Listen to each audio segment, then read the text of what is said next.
नमस्कार भक्तों, स्वागत है आपका एक और नई वीडियो के साथ। तो आज हम आपको माघ की पूर्णिमा 2025 में कब है, संपूर्ण जानकारी बताएंगे। वीडियो बहुत ही ज्ञानवर्धक रहने वाली है, तो कमेंट बॉक्स में सच्चे हृदय से श्री हरि विष्णु जरूर लिखें।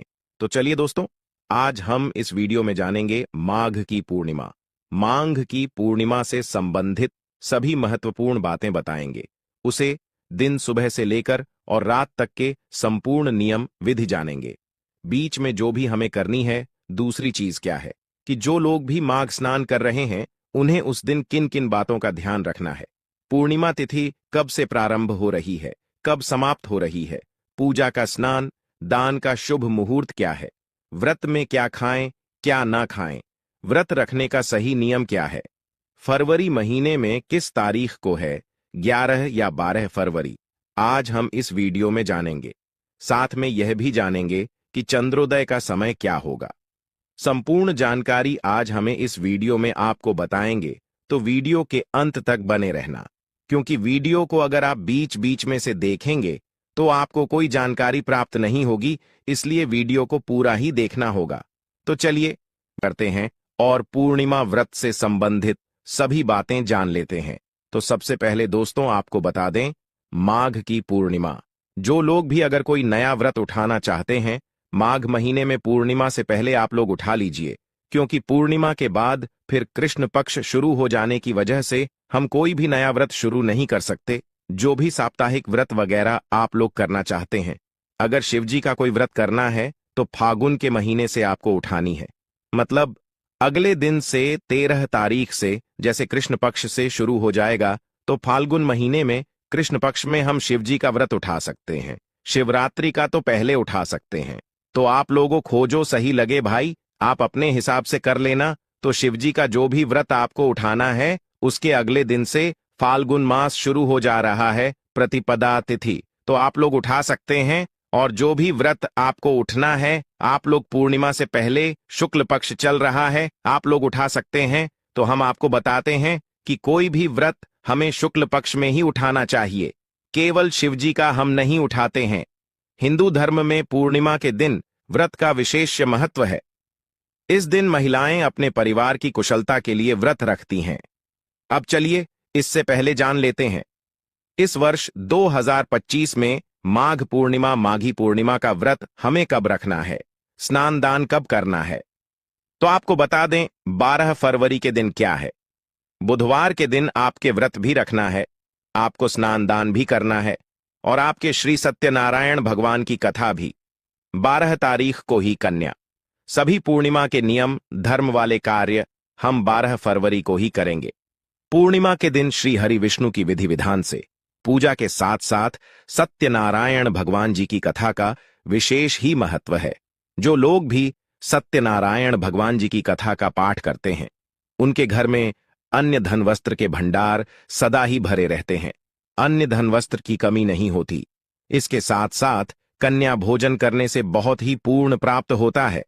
श्री हरि विष्णु धन की देवी माता लक्ष्मी का आशीर्वाद सदा ही व्यक्ति के ऊपर बरसता रहता है। और जो लोग 1 महीने का माघ स्नान कर रहे हैं, पूर्णिमा के दिन उनके जैसे समाप्त होगा, क्योंकि उधर 13 से लेकर 12 तक 1 महीने का लोगों ने संकल्प, जो भी लोगों ने लिया था, माघ स्नान उसे दिन उनका संपूर्ण होगा, तो उनका भी उसे दिन पूजा पाठ रहेगा, उद्यापन रहेगा। तो आप जितना समर्थ है उसे विधि से आप लोग उद्यापन व्रत का कर लीजिएगा, दान वगैरह अच्छे से दे लीजिएगा, क्योंकि पूर्णिमा विधि मैदान का बहुत बड़ा महत्व होता है। दान के बिना पूजा अधूरी होती है, इसलिए इस दिन का दान, उसके साथ साथ आपने जो अन्न दान आदि कर सकते हैं, और आप उसे दिन आप जैसे आहुति जरूर कर दीजिएगा। पूर्ण हो तो जिसको पूर्णाहुति कहते हैं ना, वह जरूर कर लीजिएगा। हवन वगैरह करके ही समापन किया जाता है। पूर्णिमा के दिन हवन का बहुत ही बड़ा विशेष महत्व। जिस घर में अगर आप पुनर्जन हवन कर लेते हैं, तो आपके घर से वास्तु दोष स्वतः ही खत्म हो जाते हैं, क्योंकि इतना बड़ा अपने कठोर तपस्या किया, 1 महीने तक की 1 महीना यह तपस्या करना, इतनी ठंडी में, और कल उपवास करके लोग अभी स्नान ध्यान करें, पूजा पाठ कर रहे हैं, मतलब एकदम जैसे साधु संतों जैसा जीवन जी रहे हैं, कोई लहसुन प्याज नहीं, कुछ भी नहीं खाते हैं, तो बहुत ही कठिन है ना। तो इसलिए आप लोग उद्यापन भी उतना ही श्रद्धा के साथ अच्छे से कीजिएगा और उतना ही दान कीजिए जितना आपके समर्थ में है। ऐसा नहीं जितना भगवान दिए हैं उसे हिसाब से हमें तान पूर्ण करना है। ये कोई हो गया, क्योंकि दान करने का ना कोई लिमिट नहीं है। आप बहुत ज्यादा भी कर सकते हैं, आप बहुत कम भी कर सकते हैं।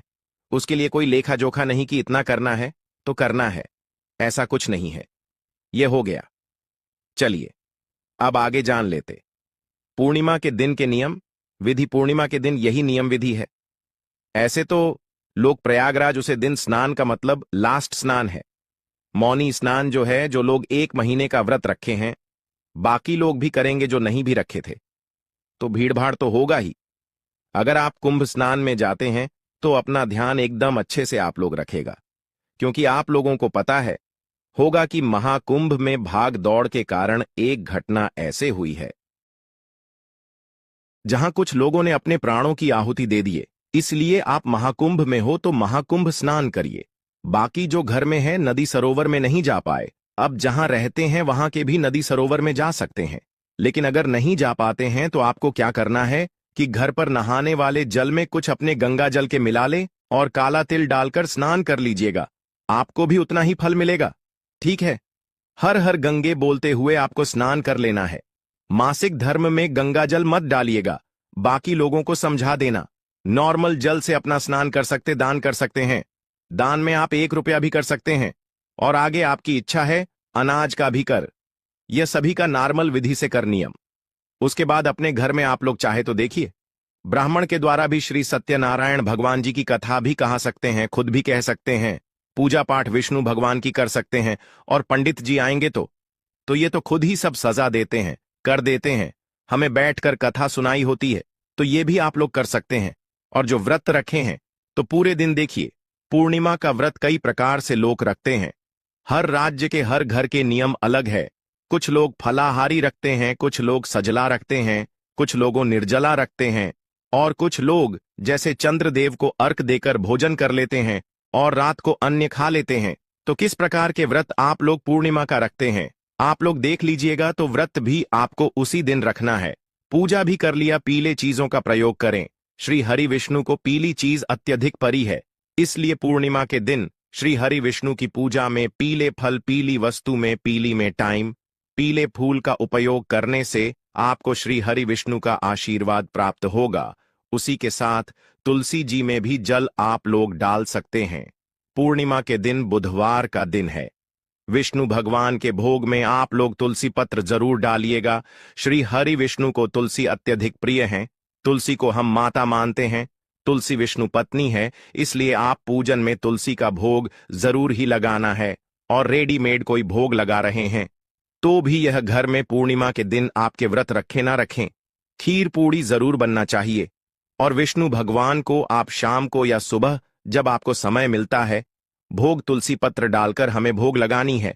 ठीक है, पूर्णिमा के दिन के सभी नियम विधि हम आपको बताते चल रहे हैं, जिनका आपको पालन करना है। और इस विधि से भोग लगाकर पूजा पाठ करके भोजन करना है तो कीजिए, नहीं करना है, व्रत रखना है तो फलाहार कीजिए, या निर्जला है तो वह भी देख लीजिए। यह हो गया। उसके बाद से हम पूर्णिमा के दिन जैसे शाम को फिर हम पूजा पाठ करेंगे, आरती करेंगे और कथा सुनेंगे। कथा आप पूजा करें तो भी नहीं कर, श्री सत्यनारायण भगवान की कथा उसे दिन आप लोग जरूर सुन लीजिएगा। खुद भी पढ़ सकते हैं, सुन भी सकते हैं, सभी कार्य आप लोग कर सकते हैं। और पीपल वृक्ष की भी लोग पूर्णिमा के दिन पूजा करते। बुधवार का दिन है, रविवार मंगलवार को पीपल वृक्ष की पूजा नहीं करते हैं, तो आप देख लीजिएगा। ऐसे पीपल वृक्ष की पूजा सूर्योदय से पहले करें तो और भी बेहतर है, क्योंकि जैसे उजाला होने पर हमारे घर में पीपल वृक्ष की पूजा नहीं करते हैं, लेकिन पूर्णिमा के दिन कुछ लोग करते हैं, तो आप देख लीजिएगा। इसी के साथ आपको पीपल वृक्ष के नीचे एक घी का दीपक जरूर ही जलाना है। हो रही है दीपक, पूजा के टाइम ही आपको जलाना है। अगर साधना है, समय है तो सुबह भी कर लीजिए। समय नहीं हो पा रहा है, इतना सुबह नहीं जा पाए तो देर से ही कीजिएगा। क्या कीजिएगा? तो सभी देवी देवताओं, तुलसी जी, पीपल वृक्ष, विष्णु, बहुत सभी की पूजा बुधवार का दिन पड़ा। आप एकदम आराम से कर सकते हैं। कम गंगा जल जब पूजा करने जा रहे हैं तो गंगा जल का छिड़काव अगर अभी हमें जरूर कर देनी चाहिए। सारी बातें क्लियर हो गई। और एक चीज आप लोग पूछते हैं बार बार, और इससे पहले दोस्तों, अगर आपको हमारा वीडियो पसंद आता है तो चैनल को जरूर ही सब्सक्राइब कर दीजिएगा और वीडियो को लाइक कर दीजिएगा, क्योंकि आपकी एक छोटी सी लाइफ से हमें बहुत अधिक कीमत और प्रेरणा मिलती है, तो जरूर कीजिएगा। और एक चीज हमसे पूछते हैं कि गुरुजी, पूर्णिमा के दिन दान करने के बाद तुरंत क्या मतलब, हमें ब्राह्मण क्या भिजवा देनी चाहिए? तो आपको बता दूं कि देखिए, अगर भिजवाना चाहते हैं सुविधाएं तो भेज सकते हैं, लेकिन मान लीजिए सुविधा नहीं है, तुरंत का तुरंत नहीं दे सकते, तो बहुत दिन अपने घर में ना रखें, क्योंकि उसका ना दर बढ़ती जाएगा, जैसे इंटरेस्ट जो है ना बढ़ाते जाएगा। तो जब कुछ दिन बाद देते हैं तो 10 रुपए एक्स्ट्रा उसमें मिलकर, और आप लोग या 5 रुपए मतलब जो घर में रखे थे तो बढ़ रहा है ना, जिसको सूत भी कहते हैं, तो बढ़ रहा है इंटरेस्ट उसका, तो उसमें 2-4-10 रुपए डालकर भी तब आप लोग भिजवा सकते हैं। और अगले दिन अगर देना चाहे तो अगले दिन भी दे सकते हैं, उसी दिन देना चाहे तो उसे दिन भी दे सकते हैं, लेकिन इतना घबरानी नहीं। अगर घर में रखे हैं, 2-4 दिन बाद दे रहा है तो उसमें 2-4 रुपए और मिला दीजिएगा। यह भी समझा दी। चलिए अब आगे जान लेते हैं। 2025 में पूर्णिमा तिथि कब से प्रारंभ हो रही है, कब समाप्त हो रही है, चंद्रोदय का समय क्या है और स्नान पूजा का शुभ मुहूर्त क्या है? तो आपको बता दो, पूर्णिमा तिथि प्रारंभ हो रही है 11 फरवरी दिन मंगलवार को शाम में 6:57 से, और पूर्णिमा तिथि समाप्त हो रही है 12 फरवरी को दिन है बुधवार के दिन सामने 7:21 तक पूर्णिमा तिथि है, इसलिए उड़िया तिथि को ध्यान में रखते हुए 12 फरवरी दिन बुधवार को हम पूर्णिया का व्रत, स्नान, दान सभी कार्यक्रम 12 तारीख को 12 फरवरी को करेंगे। अब चलिए आगे जान लेते। चंद्रोदय का समय तो देखिए, चंद्रोदय का समय है शाम को 6:14 पर आप लोग चंद्रदेव को अर्घ दे सकते हैं। आगे जान लेते हैं कि हमें स्नान दान कर कब करनी है, तो आपको बता दो, स्नान दान पूजा पाठ का शुभ मुहूर्त है सुबह में आप लोग 5:20 से लेकर और सुबह 6:11 तक आप लोग स्नान दान कर सकते हैं। स्नान दान करने के बाद अपनी पूजा पाठ करें, हवन करें, श्री सत्यनारायण भगवान की कथा सुनाएं, भोग लगाए, प्रसाद वितरण करें, आरती करें, और रात में आप जमीन पर बिछावन करके रात को व्यतीत करें। यह आपकी संपूर्ण पूजा विधि कंप्लीट हो जाएगी। दोस्तों, आपकी जानकारी के लिए और बता दें कि आप इस दिन गणेश जी की भी पूजा करें, क्योंकि बुधवार के दिन या पूर्णिमा पड़ी है और बुधवार का दिन गणेश जी के लिए समर्पित होता है, इसलिए आप बुधवार के दिन श्री गणेश भगवान की भी पूजा करें। इससे आपकी पूजा में कोई भी बढ़ाएं आएंगे, वह संकट गणेश जी दूर कर देंगे। तो दोस्तों, कमेंट बॉक्स में सच्चे हृदय से लिखें, श्री हरि विष्णु जय, श्री गणेशाय नमः। आपको हमारा वीडियो कैसा लगा, कमेंट बॉक्स में हमें जरूर बताएं। भक्तों, चलिए अब आपको हम पूर्णिमा के दिन गौ माता से जुड़ा उपाय भी बता देते हैं। जो लोग गाय की सेवा करते हैं और उनका भोजन खिलाते हैं और उनकी परवरिश अच्छी तरह से कहते हैं, तो वह लोगों के जीवन की सभी इच्छाएं पूर्ति होती हैं। गाय के बछड़े से बचा हुआ दूध ही मनुष्य को लेना चाहिए, परंतु कुछ लोग एक बार गाय को धो लेने बाद फिर से बछड़े के लिए बचा हुआ दूध भी धो लेते हैं। ऐसा करना घोर पाप कहा जाता है। ऐसे दूध को धोने वाला और ग्रहण भी बन जाते हैं। दोस्तों, साथ ही साथ शास्त्रों में कहा गया है कि गोवंश मतलब गाय और बैल के पीठ पर नहीं बैठना चाहिए। उनक पीठ पर बैठने से महापाप लगता है। ऐसे लोगों को नरक की यात्रा भोगनी पड़ती है।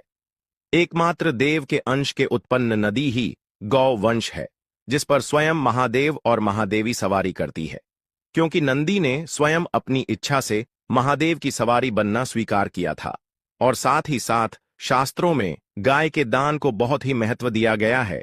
परंतु ऐसी गाय का दान कभी नहीं करना चाहिए जो बूढ़ी और बीमार हो। कठोपनिषद में नचिकेता की कथा भी इस संदर्भ में है कि जिस नचिकेता ने पिता द्वारा बूढ़ी गाय को दान करने पर आपत्ति जताई थी, दूध देने वाली और बछड़े सहित जो लोग गाय का दान करते हैं, वह महान पुण्य को हासिल करके स्वर्ग में स्थान पाते हैं। दोस्तों, साथ ही साथ सूर्य, चंद्र, मंगल या शुक्र की युक्ति राहु से हो तो पितृदोष होता है। यह भी मानता है कि सूर्य का संबंध पिता से एवं मंगल का संबंध रक्त से होने के सूर्य यदि शनि राहु या केतु या दृष्टि हो तथा मंगल की युति राहु या केतु से हो तो पितृदोष होता है। इस दोस्त से जीवन संघर्ष में बन जाता है। यदि पितृदोष हो तो गाय को प्रतिदिन या किसी भी को या किसी पूर्णिमा के दिन या अमावस्या या किसी भी खास दिन, पूर्णिमा के दिन रोटी गुड़ चारा आदि खिलाने से पितृदोष दोस्तों हर एक और मांगलिक काम में गौ माता या उनसे जुड़ी चीज जैसे गाय का गोबर, गोमूत्र, गाय का दूध अथवा गाय के दूध से बना घी जरूर शामिल करें। इससे आपको पुण्य भाव की प्राप्ति होगी। सनातन परंपरा के अनुसार जिस घर में गाय होती है उसे घर से जुड़े सभी वास्तु दोष स्वयं खत्म हो जाते हैं। गाय के ऊपर जो कुबड़ होती है वह बृहस्पति गुरु है। अतः जन्मपत्री में यदि बृहस्पति अपनी नीच राशि मकर में हो या अशुभ शिवलिंग में जा रहे हों और सामने से गौ माता आई हुई दिखाई दे तो गौ माता को अपनी दाहिनी ओर से जाने देना चाहिए। आपकी यात्रा जरूर ही सफल होगी। और साथ ही साथ यह संकेत भी जान ले, यदि आप यात्रा पर जा रहे हैं और सामने आपके गाय पड़ जाएं अथवा अपने बछड़े को दूध पिलाती हुई सामने गए दिखाई दे जाए तो समझ जाना कि वह यात्रा आपके लिए जरूर ही सफल होगी। और साथ ही साथ जिस घर में गाय होती है उसमें वास्तु दोष स्वतः ही खत्म हो जाता है। और आप भी रोटी बनाएं, प्रतिदिन ताजी रोटी ही बनाएं। गाय को अगर आपने रोटी बनाई है तो कोशिश करें कि उसे रोटी को आप तुरंत ही गाय को खिला दें। अगर आप उसे रोटी को रख देंगे और उसे रोटी को अगले दिन देंगे तो वह रोटी बंसी मानी जाएगी। गाय को कभी भी बासी रोटी ना दे, इसे घर में नकारात्मक ऊर्जा वास करती है और आपकी बिल्कुल भी नहीं बनेंगे। इससे आपके घर में हमेशा दर्द देवता का वास रहेगा और आप जिस भी कम उसे काम में आपको हमेशा असफलता ही हाथ लगेगी। इसलिए कोशिश करें गाय को रोजाना ताजी रोटी बनाकर खिलाएं। बासी रोटी गाय को ना दें और साथ ही साथ सड़ी गली चीज गाय को नहीं खिलानी चाहिए। कि घर में कोई फल है, कोई सब्जी है, सड़ जाए तो लोग क्या करते हैं, गाय को देते हैं। नहीं, ऐसा नहीं करना चाहिए।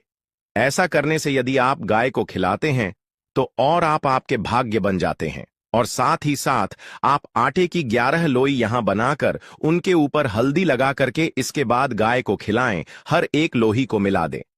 माता गाय की आप चरणों की स्पर्श करें।